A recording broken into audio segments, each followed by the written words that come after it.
Hey, welcome back. This is part 2. We're talking about secret sauce, how to make homeschooling fun using a resource like the Atlas of the National Parks by National Geographic.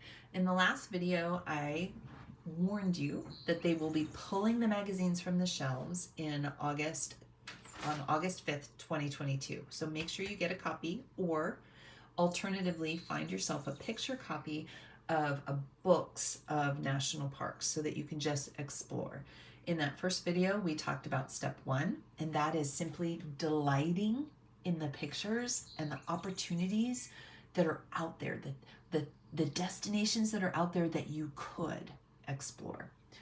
In this video, we're going to talk about some of the things that you can do to take that excitement and turn it into a learning experience. And that's why it's called secret sauce, because it's secret sauce. Your kids won't see it coming. They've fallen in love with the pictures. They've fallen in love with the idea of exploring. They've fallen in love with the opportunities that are out there. So now as you start to sprinkle more learning opportunities, they're just diving in deeper and seeing more and more opportunity. They're not seeing an assignment that needs to be completed. Oh no. So the step for this part, where you start to tiptoe towards academics, is to slow down. You're not in a race. If I was a new homeschooler, I would take this magazine and I would turn it into a year-long geography and history, science, writing springboard. This would be especially if my kids loved it. Okay, so that's the caveat. If I fell in love with this and my kids fell in love with the pictures and the exploratory part, I would turn it into a year-long experience.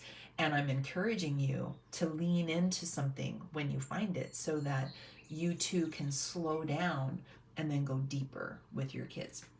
So the very first thing that you can do is you take a map and you show your kids where you live in the United States or on the planet.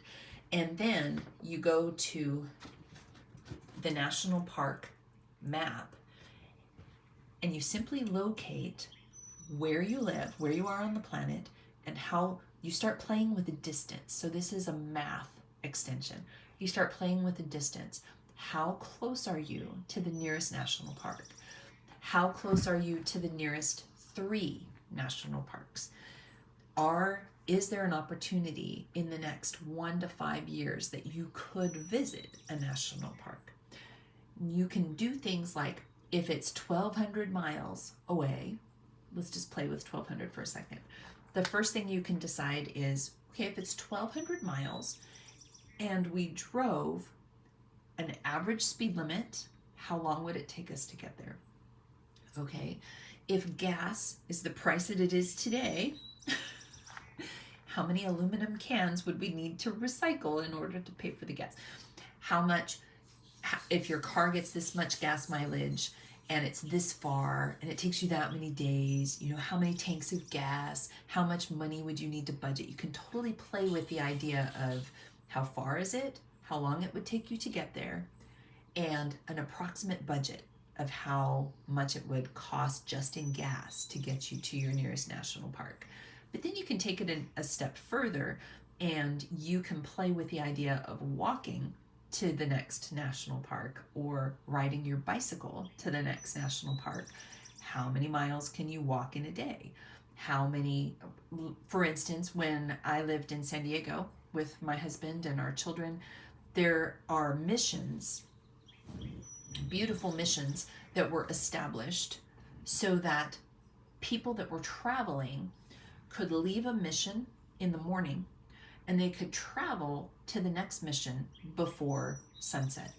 And the missions were 35 miles apart because that's how far people could walk in a day. That sounds crazy, I know. Back in 2007, somebody hooked me into doing the big breast cancer 3-day walk.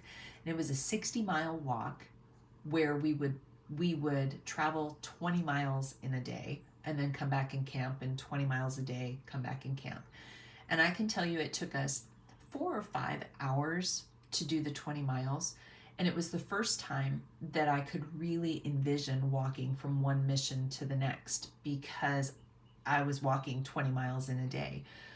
It's an amazing thing. So figure that out with your kids. Okay, if we walked 20 miles in a day, if we walked 30 miles in a day, 35 miles, you can play with it mathematically. So that's one extension. That's one idea of what you can do, is just play with the map, figure out where the nearest park is, or the one that you want to travel to first, and play with distance, gas mileage, days, budget, all those things. That's a math extension. Okay, so that's one. In the next video, we're going to start talking about some language opportunities. Okay, ready? See you in the next video.